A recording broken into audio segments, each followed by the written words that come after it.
I want to give a quick shout out to these fellow people on the screen: Dora, Michael, Thou Shalt Play More, and Weinstein Gaming for being the top supporters on my channel and for helping me making all this possible. Thank you very much. And if you want to know how to be part on this list and part of the support, stay tuned at the end of the video.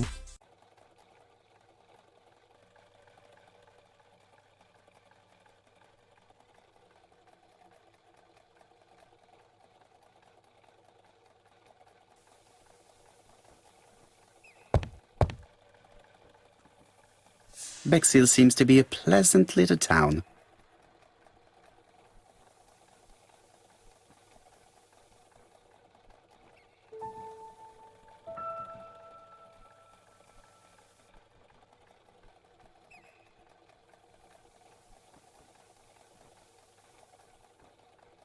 Bexhill is a pretty little seaside resort with elegant architecture, although personally I prefer more modern buildings.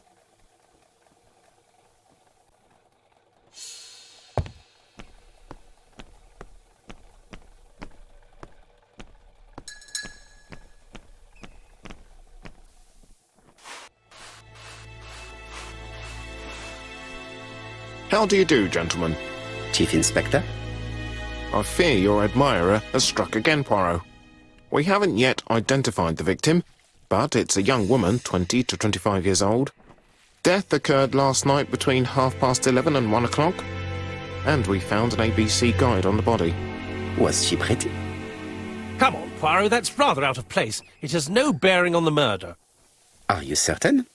For women it is often the most important thing. It often decides their destiny.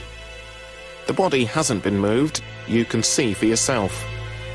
Has the press been informed? Not yet, but I'm planning to. I haven't yet informed them about the presence of the ABC guide in Andover. Nobody has reported a young woman missing? Not for the moment.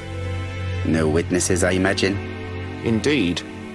We've asked everybody who may have met a young woman fitting her description last night to come and see us, but I have little hope of gaining anything from it. It's early days, Chief Inspector, and the news may not have spread around the town yet. I hope you're right, Hastings.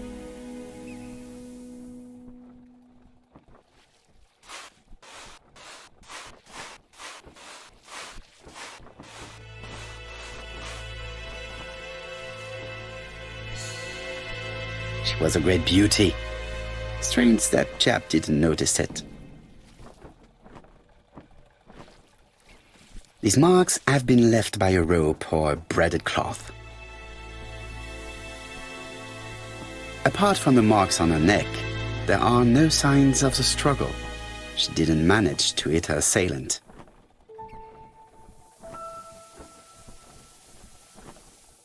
The young woman wasn't wearing shoes or a coat, and was not carrying a bag.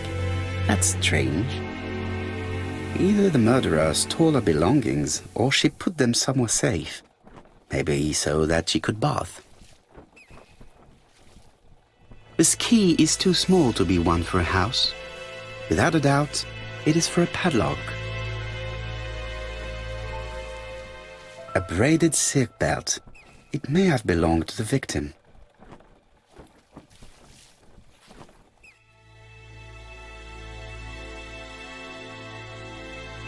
The guide is open at the page for the Bexhill train times.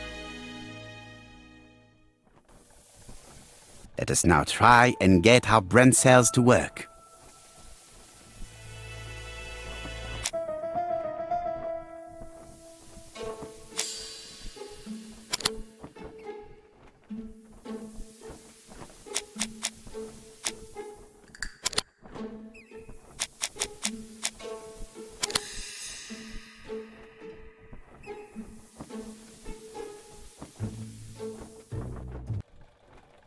The poor child must have been strangled with his braided belt. Unfortunately, in view of the fabric, it is unlikely that we will find any prints. Let us now try and get our brain cells to work.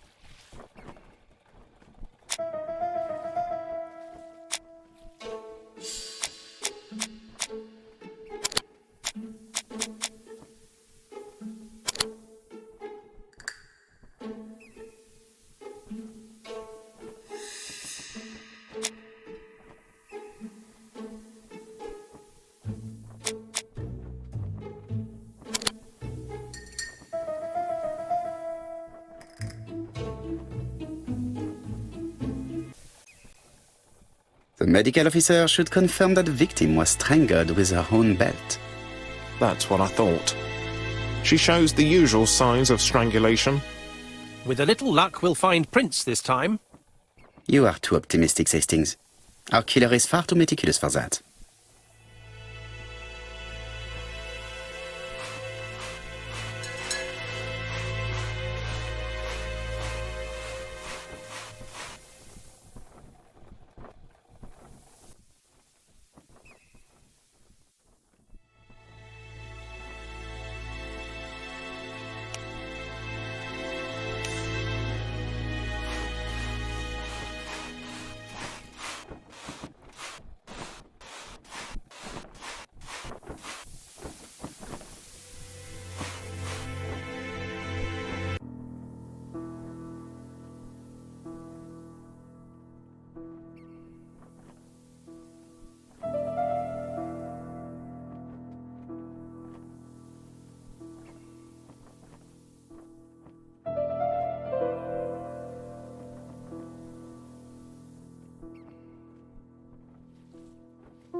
A dual locking padlock. I need to find the code and then insert a key.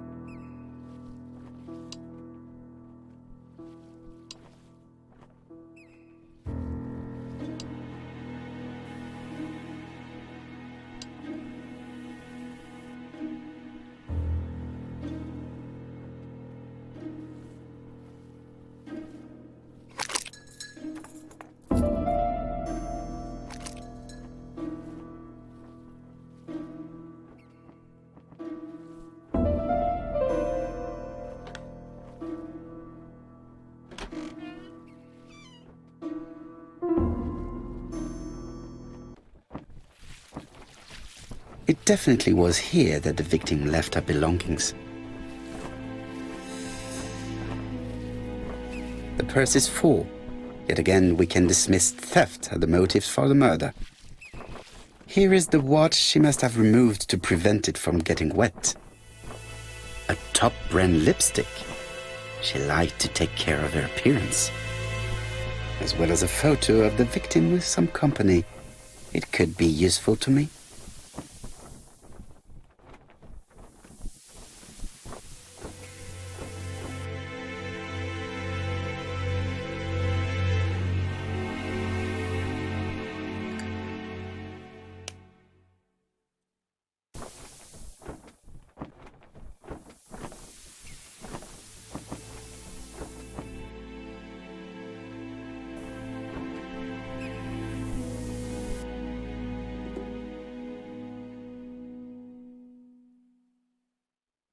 Betty's first day at work.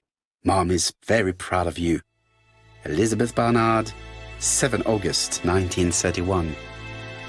So, the young lady did have a name starting with B, and she worked as a ginger cat, an establishment that must be slightly further along the beach.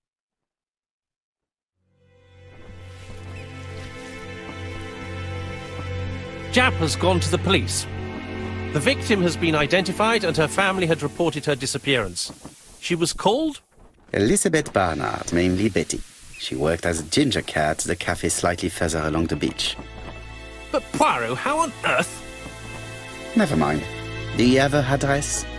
Yes, she lived with her parents on the street leading to the beach, number 22. Shall we go? You are far too impatient, Hastings. Let the poor people take in the news first. Let us go and visit the cafe where Betty worked.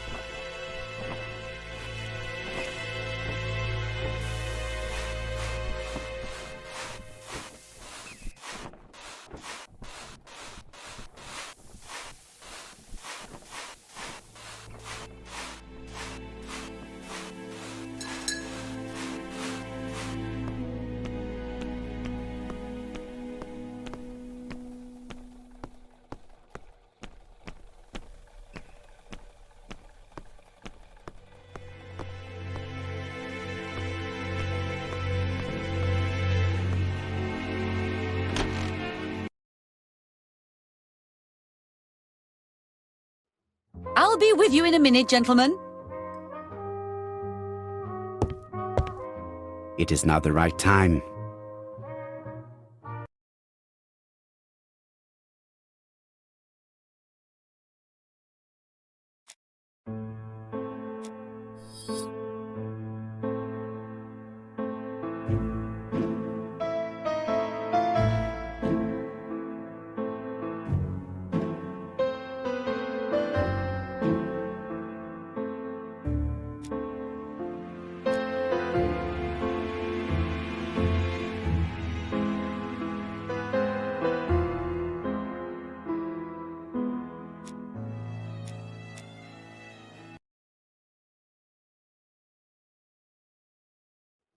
I'll be with you in a minute, gentlemen.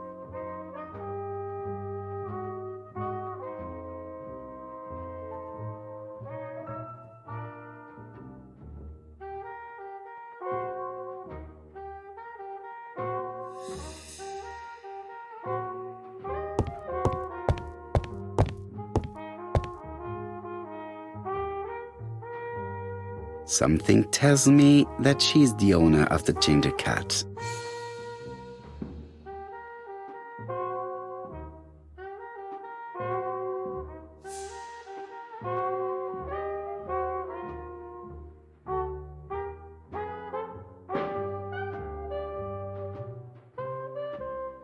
This woman must be the owner of the ginger cat.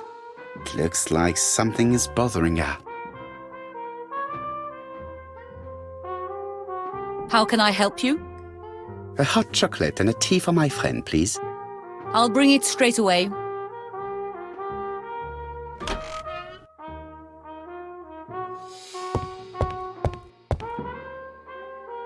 I need to know the time range during which Betty was working on her own.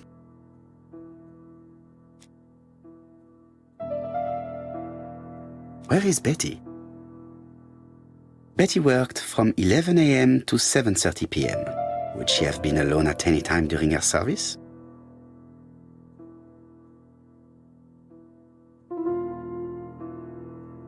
This page won't help me.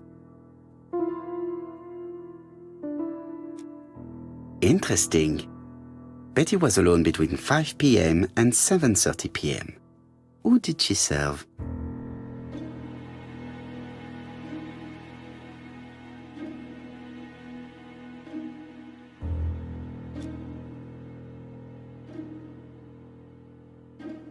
Where is Betty?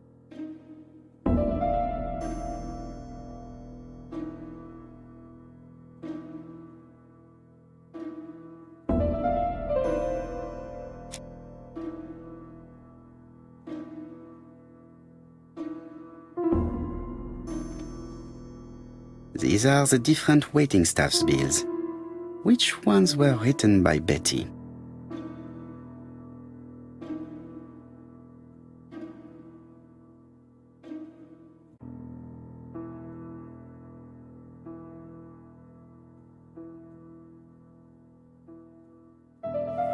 This bill may have been written by Betty.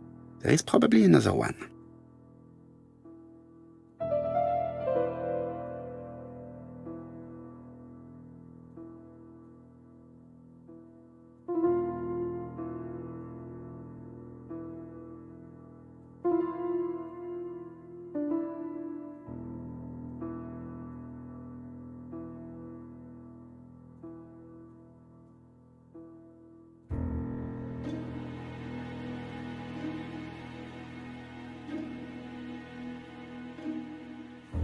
Most probably a single man, a whiskey lover. Maybe the murderer? No, something's not right. Betty...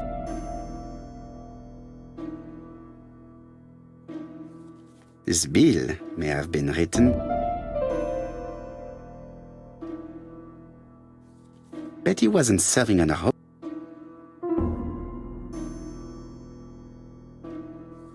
Most probably a single man, a whiskey lover. Maybe the murderer? This bill may have been written by Betty. There is probably another one. Most probably a family. Betty served a family and a man on his own, a whiskey drinker. Maybe the murderer. This information will help me to progress.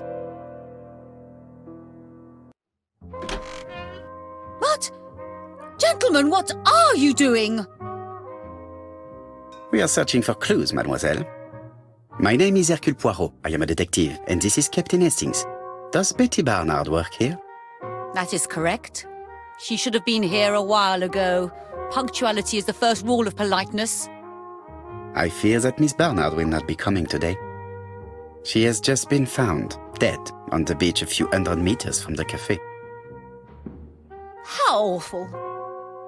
Poor young thing. What happened? She appears to have been Murdered. This is most distressing. How this will affect my business, I shudder to think.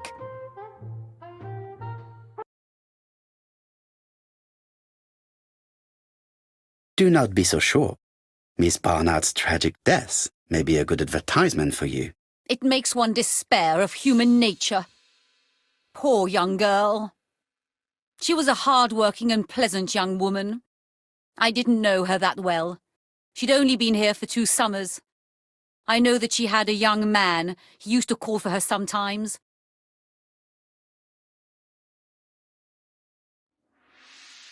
This photo was found. Is this him? Yes, that's him all right. But I haven't seen him for some time.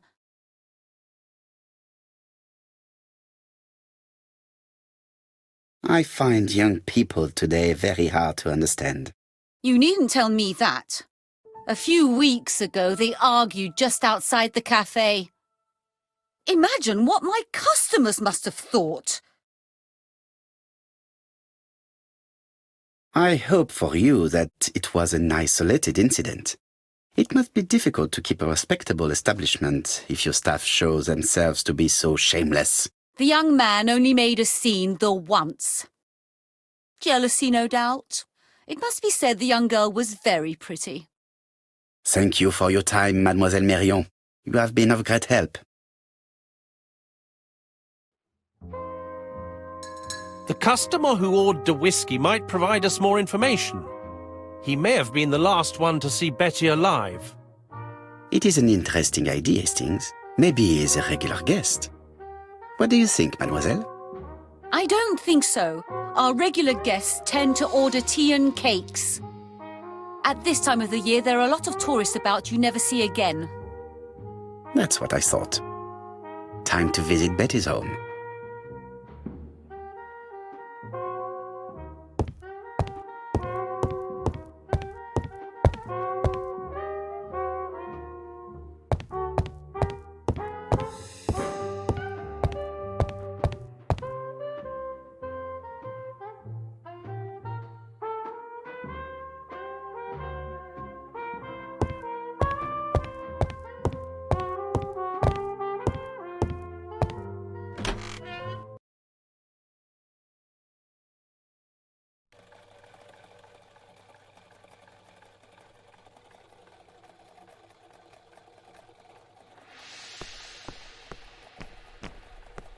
With all these tourists, these shops must be thriving.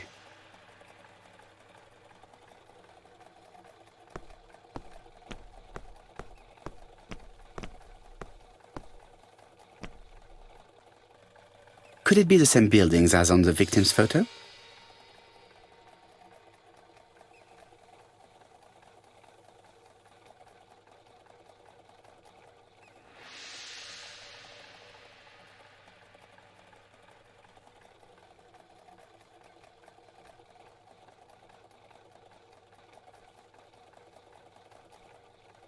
This is definitely where the photo I found in the hut was taken.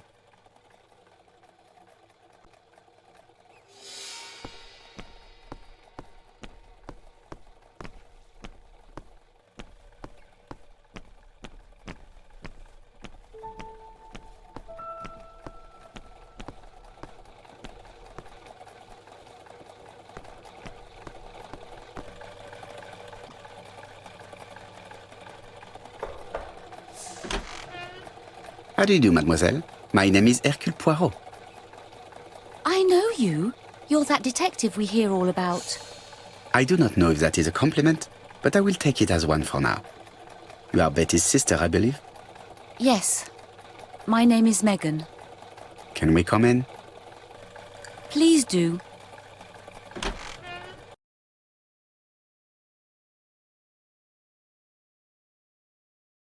My parents are at the police station. I doubt they'll be up to speaking to you later. Do not worry, we will not bother them. Did you know your sister's plans for yesterday evening? No. I arrived by train this morning. My parents called me in a panic when they discovered that Betty had disappeared. She went out last night, but she didn't tell them where she was going. What was your last conversation about? Her new dress. She wanted a pair of black stockings to go with it. Mother brought her a pair. The very day it happened. She was crying. And to think that Betty never even wore them. Poor Mummy.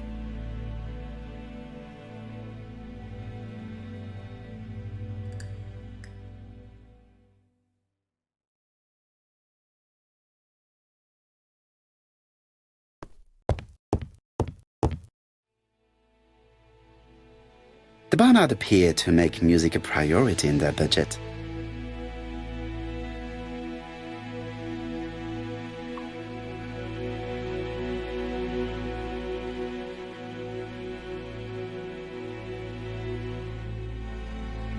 They're all Miss Modest, but the Barnards are definitely music lovers.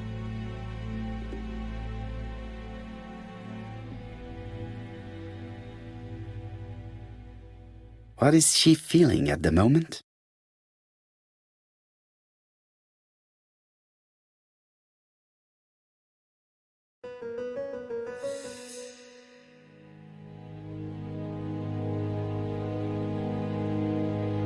Betty's older sister is not just sad, she's angry.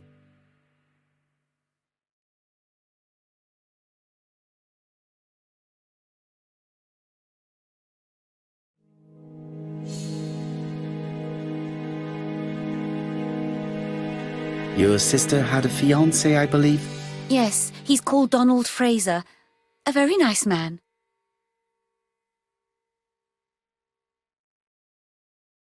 Do you know where we might find him? He works at the estate agent's, Corton Brunskill.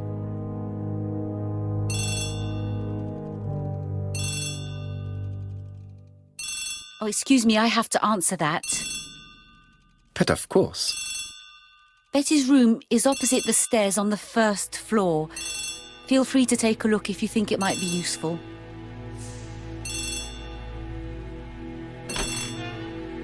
This young woman is far too clever not to have anything else for us. Do you think she's hiding something? That is what I'm trying to find out.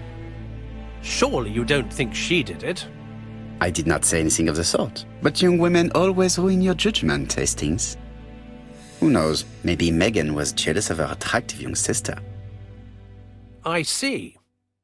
She may have had her sights on the inheritance. Or maybe she was in love with Donald Fraser.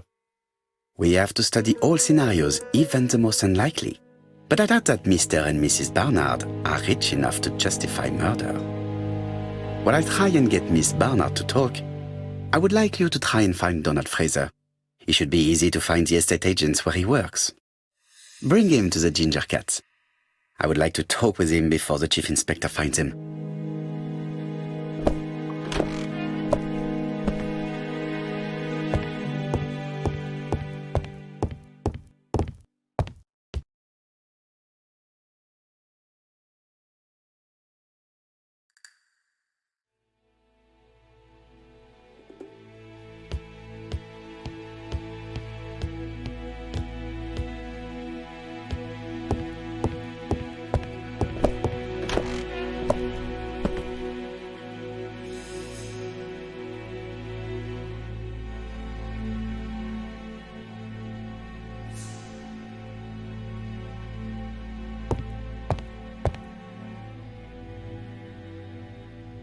It looks like Betty was also a music lover, the same as her family.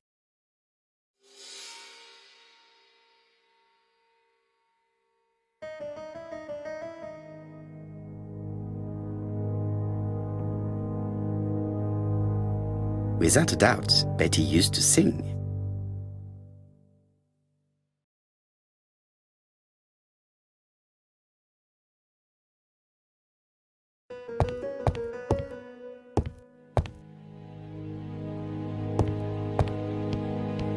Looking at all the clothes she took out, Betty must have had a problem deciding what to wear.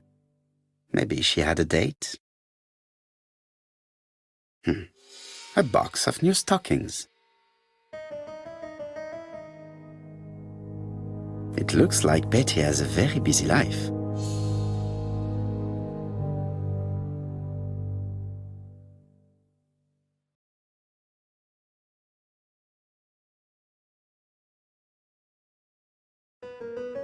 Betty liked luxury and going out, and being as pretty as she was, she probably did not have any problem getting herself invited.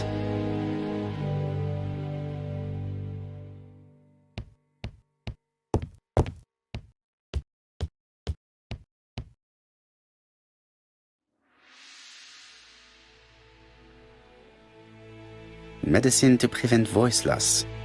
Did Betty have problems with her voice? This small key should be useful to me. I've finished with this subject.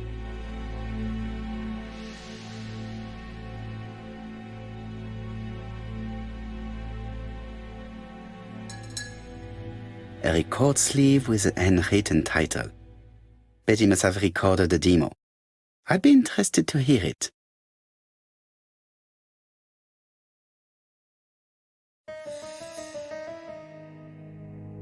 Something on this clock bothers me.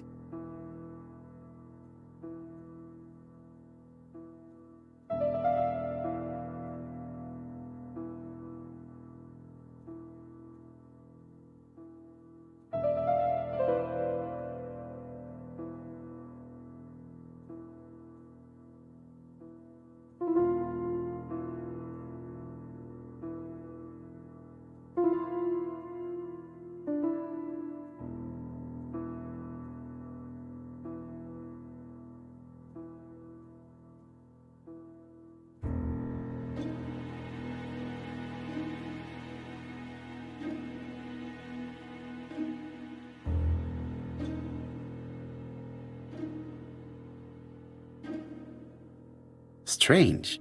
A sheet of paper is blocked in the clock.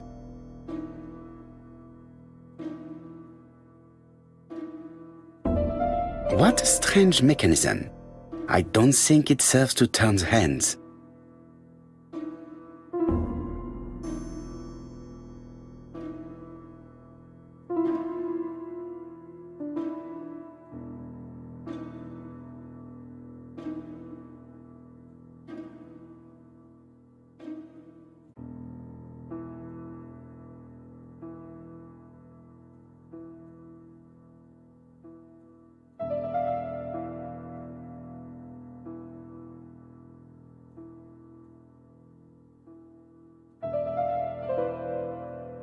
This wooden panel is blocked. I can't open it.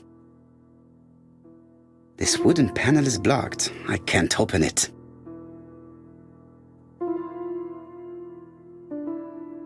This decoration appears to be firmly fastened.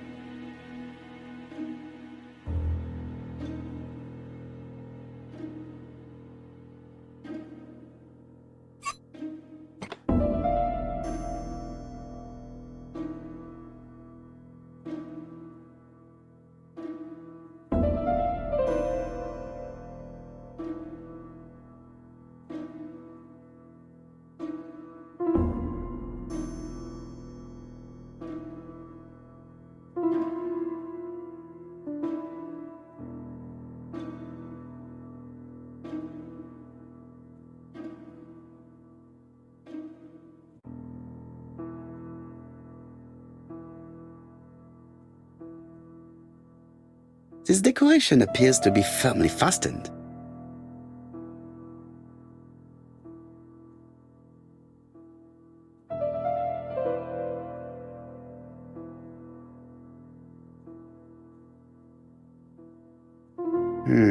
Could the screw be slightly loose?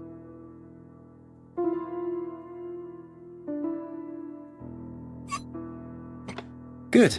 It should be possible to open the wooden panel. Look, a key. This could be useful.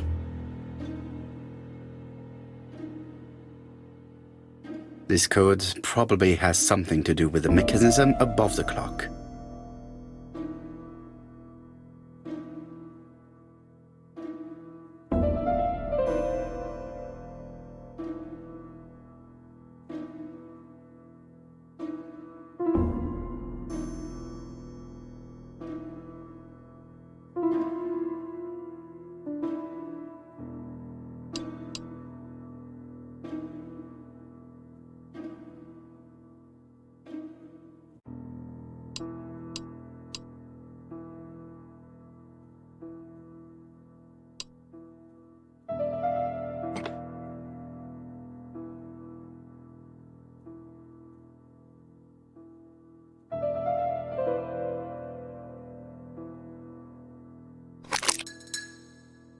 The central cock is blocked.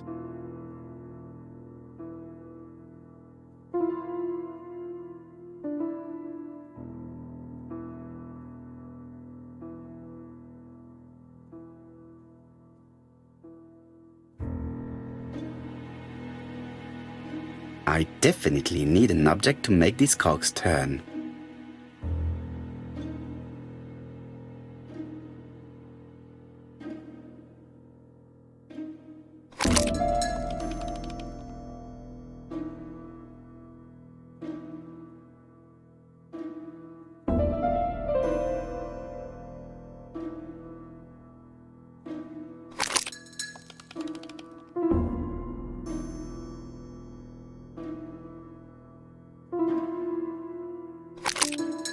Ah, something clicked on the front of the clock.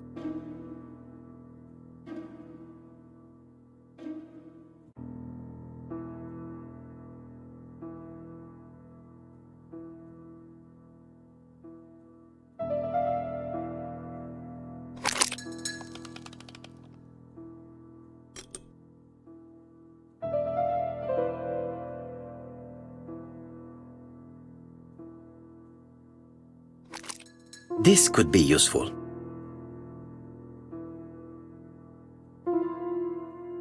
Betty, I enjoyed a wonderful evening in your company, and I hope that we will see each other again very soon. D. My dearest Betty, I know that your art is already spoken for, but you are the most beautiful dancer I have ever had the pleasure of meeting, and I am impatient to see you again. Adrian.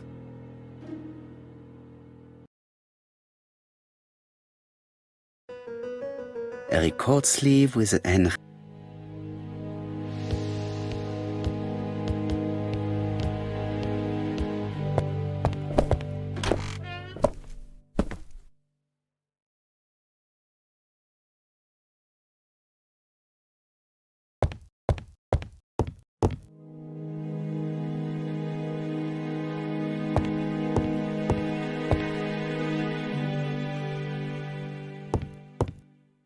family photos and files.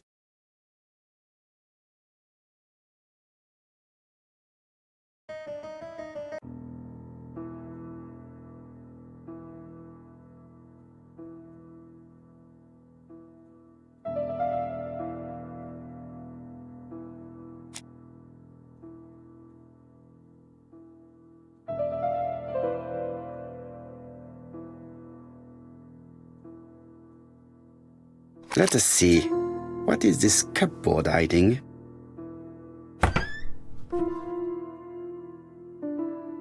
This looks like solfège.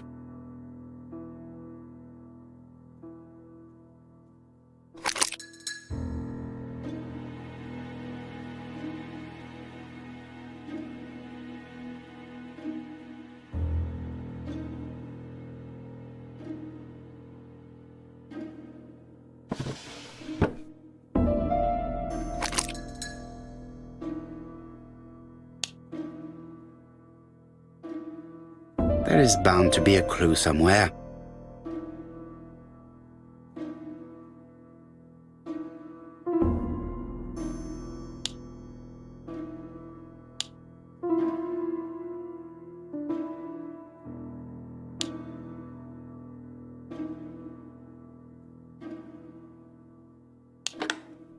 I heard the sound of a mechanism being triggered.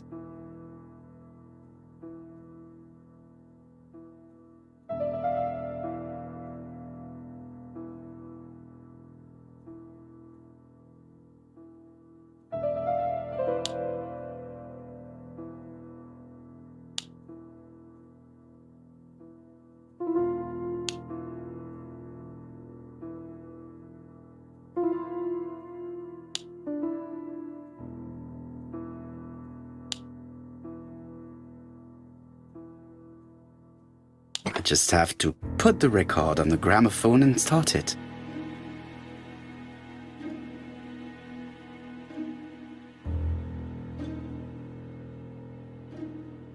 It looks like something goes in here.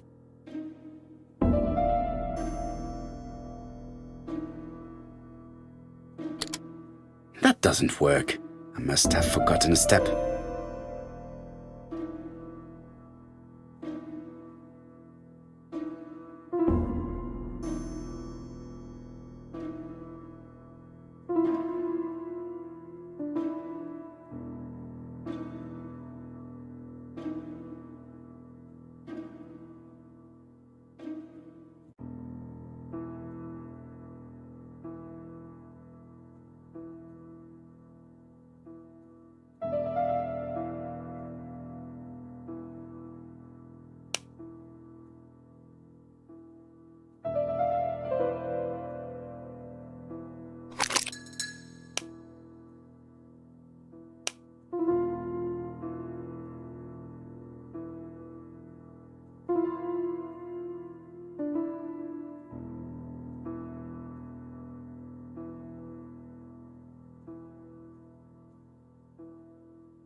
It looks like something goes in here.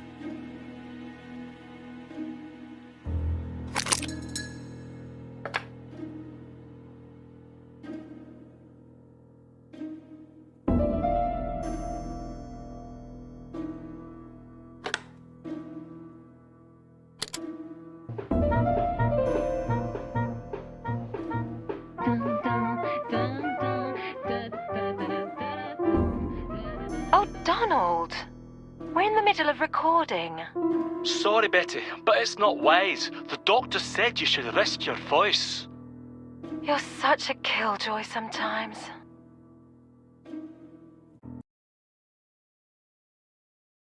Betty was such a good singer. It's true. Did she have any problem with her throat? Yes, she had to be careful with her voice. Of course, she didn't follow the doctor's advice. If Don didn't insist, she... Well, it's too late for all that now.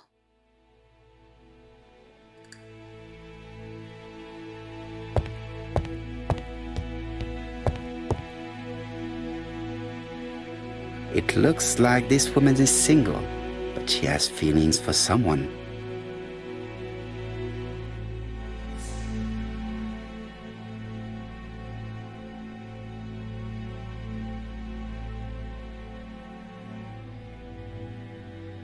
She is looking so intensely at this photo. But is it really a sister that she's studying in this manner?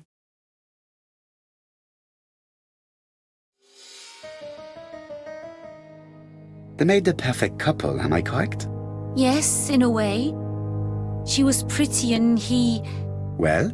He's a bright man, with a promising career ahead of him. He would have made Betty a good husband. He was always attentive and generous. Oh, a true gentleman. I hear a note of envy in your voice. You must have heard wrong.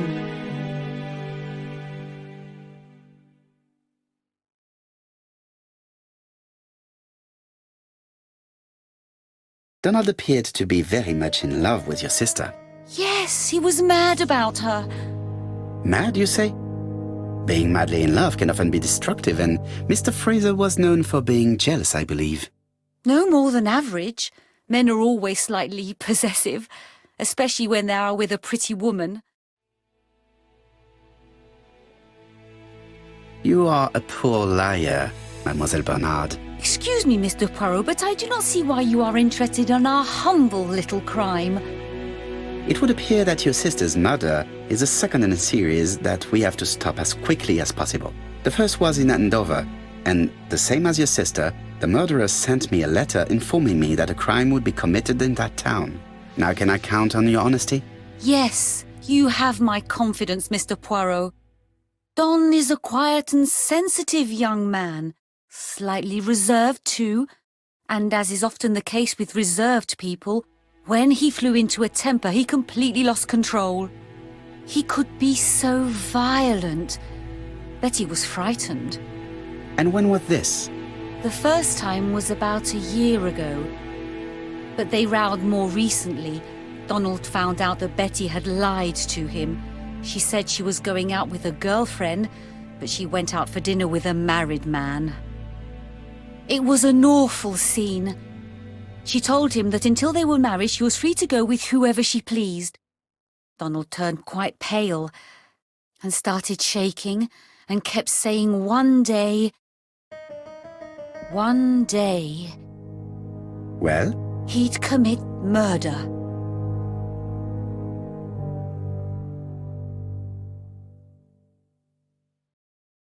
So you were afraid that he would become our main suspect. I know that Fraser was jealous, but I wonder why you feel the need to protect him. Exactly.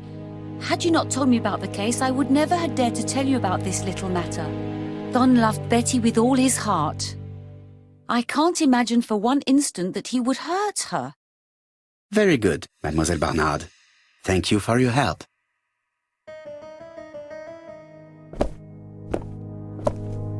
Fraser is at the Ginger Cat. The police haven't spoken to him, but they want to. Très bien, Hastings. Let's see him now. Au revoir, mademoiselle. My deepest condolences to your parents. Of course, Mr. Poirot.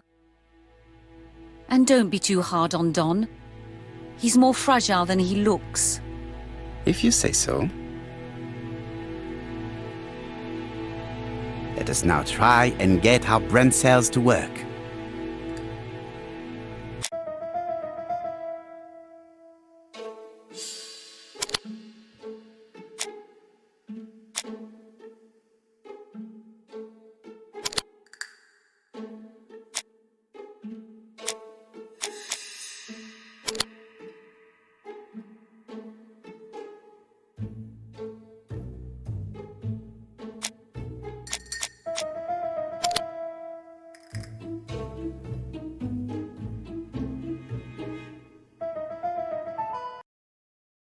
Let us now try and get our brain cells to work.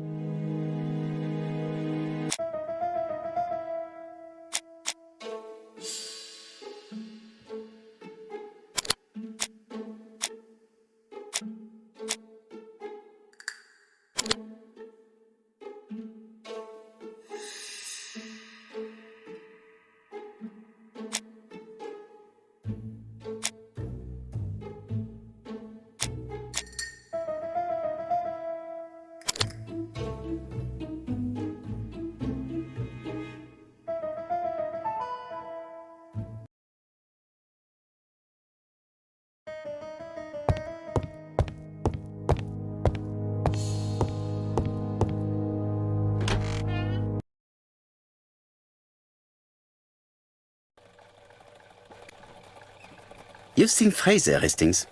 What is your feeling? He's a big chap. Fragile isn't exactly the word that springs to mind. I talked to his landlady before seeing him. She went to bed at 11. Fraser wasn't home yet. Bien. Megan Barnard said he is a reserved character but with a nasty temper. We will see if this is the case.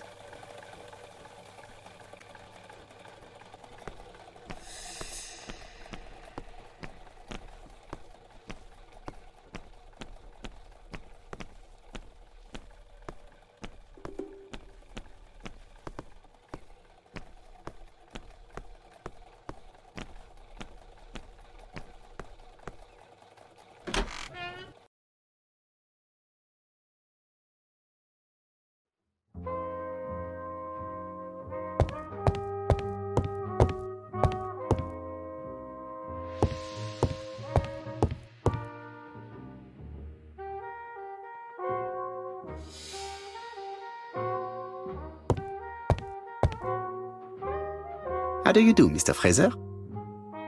You're Hercule Poirot. Mr. Hastings said you wanted to speak to me. Yes. I know that it may not be the right time, but I would like to ask you a few questions.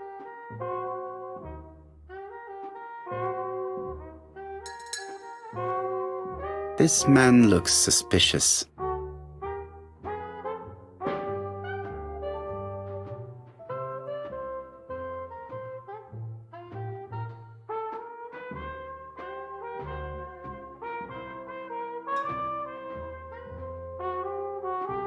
Donald Fraser is in a terrible state, as if he hadn't slept all night. And he's drinking White Horse. Leave me alone.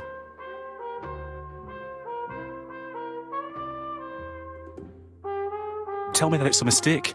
that Betty isn't dead. Sadly, your lady friend has been murdered, Mr. Fraser. Oh, Betty, if only you'd listened.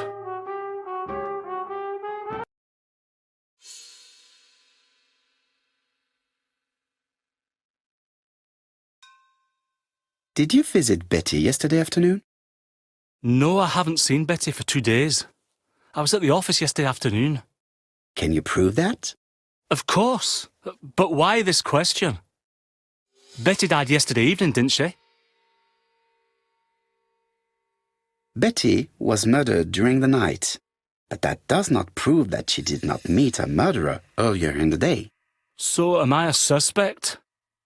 Everybody close to Betty is a suspect, Mr. Fraser. I would be a very poor detective if I did not examine all possible eventualities. Do you know what Betty's plans were yesterday evening? She said she was having dinner with her sister. Yet, Megan only returned to Bexhill this morning, Mr. Fraser. I didn't know. Right. May I ask you what you were doing yesterday evening? I spent the evening working. Your colleagues can confirm this? No, I often take work home with me. You are lying, Mr. Fraser. As was Betty when she hid the fact from you that she was seeing other men. Betty was a very decent young woman. How dare you sully her memory? I am not interested in memories of her, Mr. Fraser. I am looking for a killer, and I need you to be my closest ally. That is, unless you have something to hide. Of course I don't. Très bien. So, what were we saying? Where were you yesterday evening? I looked everywhere for her, but in vain. When she said she was going to have dinner with her sister on a weekday, I thought it was strange. I tried not to think about it, but I was like a lion in a cage. I was convinced she was lying. So I went round all the restaurants in the town. When I didn't find her, I went to the next town. But nothing.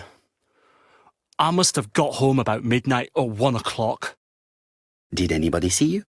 I don't think so. I didn't talk to anybody. I was so furious.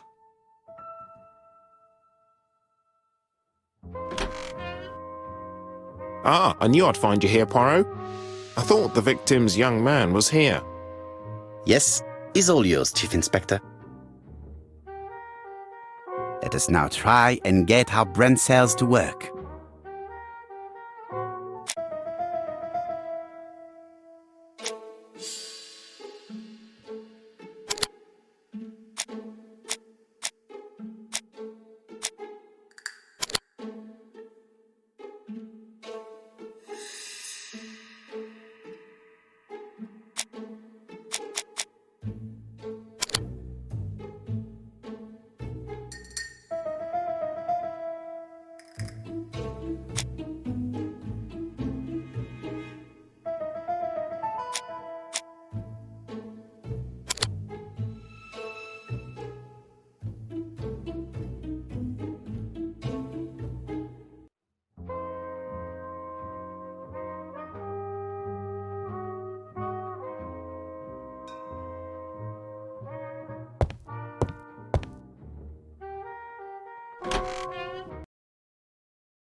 Fraser doesn't have an alibi and he's extremely jealous. You are very skilled at summing up. And yet you haven't asked Japp to arrest him. It is too soon. But I agree, without the letters announcing the crimes, Fraser would already be behind bars. Bon, I think we have enough elements. Let's reconstruct the events at the scene of the crime.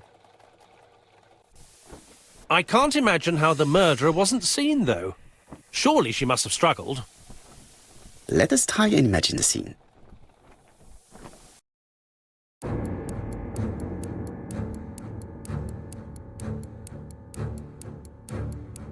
The killer and the victim are walking on the beach. Miss Betty has a bag, a belt around her waist, and carries her shoes in her hand. Both of them walk slowly to hut number 5.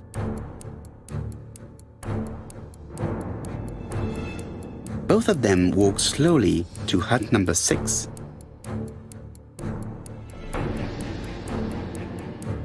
Miss Betty enters the hut. She leaves without her belongings. Then she hides a code.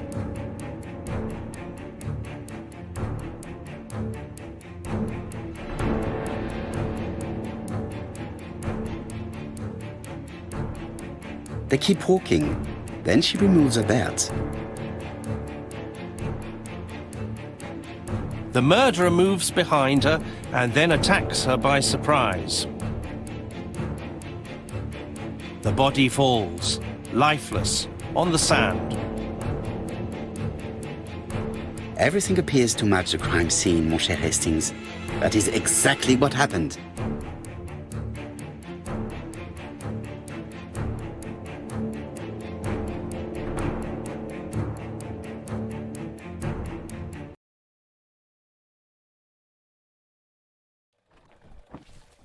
Without the ABC, we might have suspected Mr. Asher and Mr. Fraser. But by signing his crimes, the murderer is making sure he's accused. In a way, it is very generous of him. Generous? The murderer seduced Betty in order to lure her to the beach and kill her. Indeed, the young woman was certainly careless, but not stupid enough to follow a stranger. What are you planning to do, Poirot? Return to London, mon cher Hastings.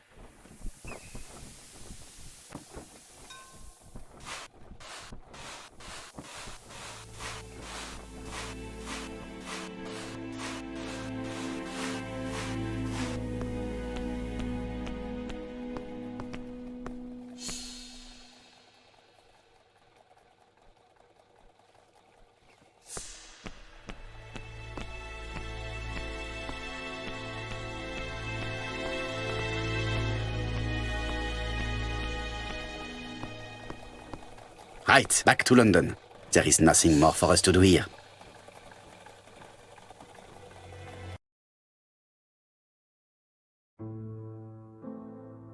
Japp has decided to reveal details to the press.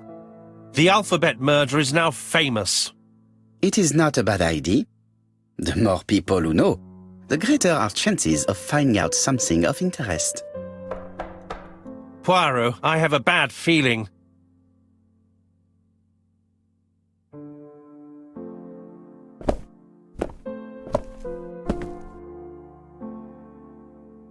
Poor Mr. Poirot, not so good at these little criminal matters as you thought yourself, are you?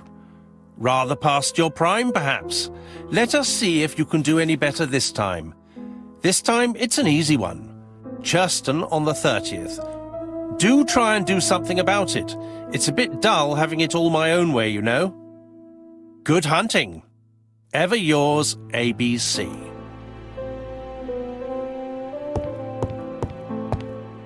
Good hunting. Did you hear that, Poirot? The murderer seems to be taking it all as a game, a challenge. He will strike on 30th in Churston. We must warn Scotland Yard. No time to lose. We must prepare our suitcases for Churston. Mon Dieu, it is already 10 o'clock. I will call Scotland Yard immediately.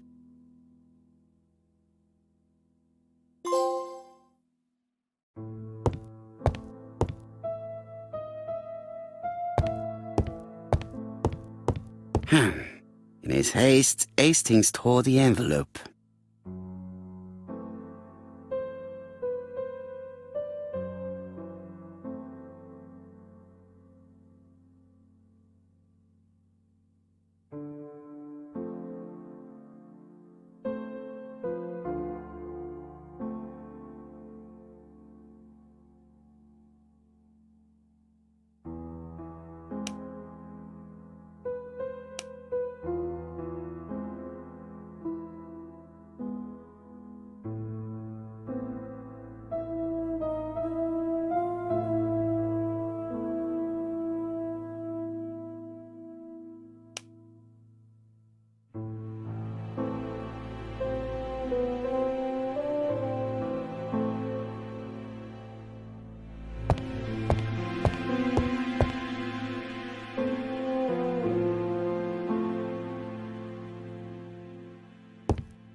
Daily Flicker, July 30, 1935. ABC affair, no progress. The alphabet murderer is still on the run. Ever since the police found the connection between the Bexhill and Andover affairs, the inquiry has barely progressed. In this issue, we are publishing provocative letters sent by the killer to Hercule Poirot. Unfortunately, they have not yet helped to find him. Daily Flicker. In this issue, Daily Flicker, July the 26th, 1935. The Bexhill Horror. Young maid strangled on the beach. Killer struck at midnight.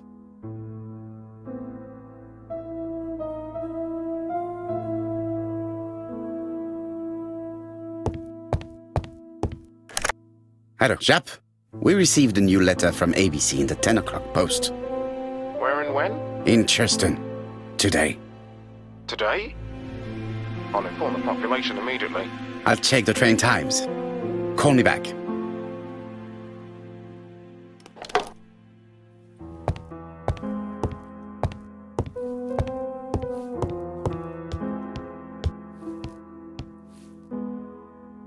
Hastings, what you are doing is an absolute disaster.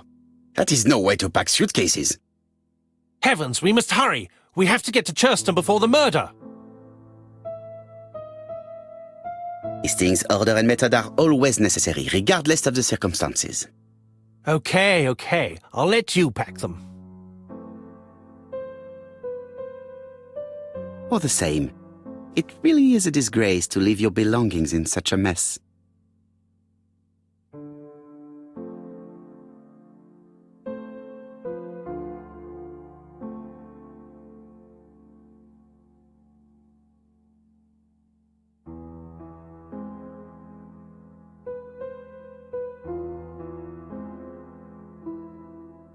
Voila! It only took a minute. Poirot, you were right. I've just consulted the ABC guide. There's no hurry. The next train doesn't leave till 11:45. You see, there is no need to hurry. We will not be in Churston until tomorrow morning, after the murder. But why has the murderer warned us so late? It's not what he usually does. Did he do it on purpose? Very good question, Hastings. We should also compare the letter we have just received with the other two, although I have very little doubt about what we will find.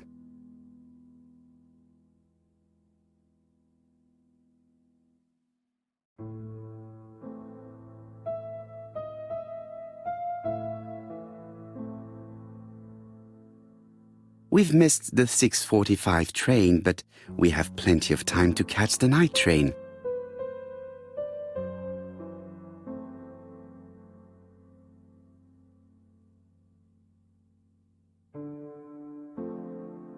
Hastings' photo album.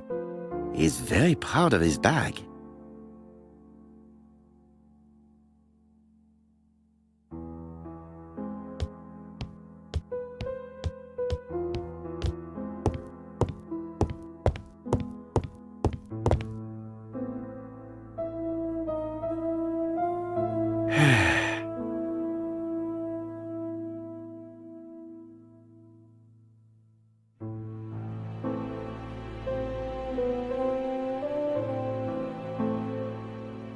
Right, let us compare this new letter with the second one. Let us examine this more closely. Certain characters in the two letters may have similar defects. The W is not printed properly.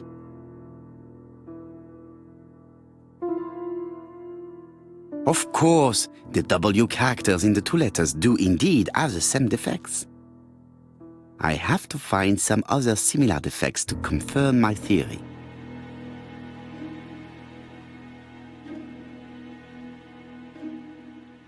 Yes, this I is weird. Yes, the I characters in the two letters do indeed have the same defects. I have to find some other similar defects to confirm my theory.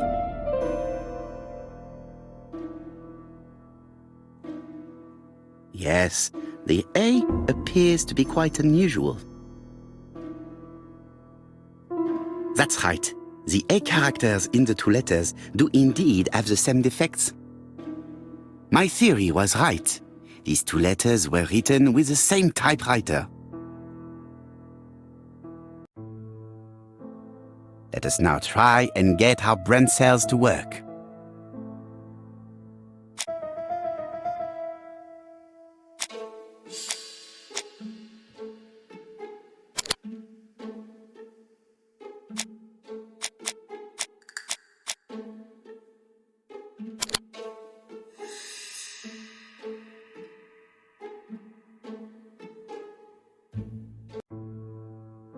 The letter should have arrived in time. The postmark shows that it was sent 3 days ago. However, our man made a mistake in the address, which explains the delay. All the same, the post office took their time correcting the error. Come on, Poirot. Your address is not quite as well known as that of Scotland Yard. Poirot, the telephone. It must be Jap.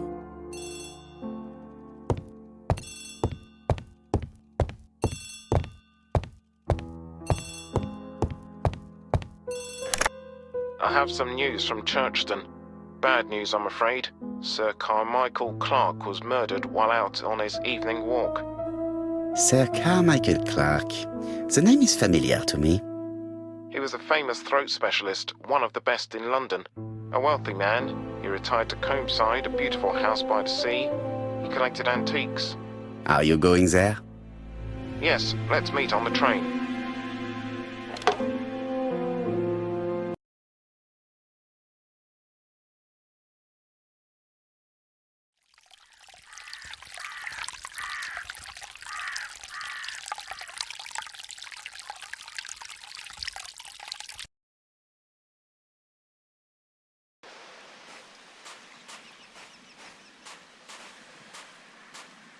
The victim is called Sir Carmichael Clark, one of the best throat specialists in London.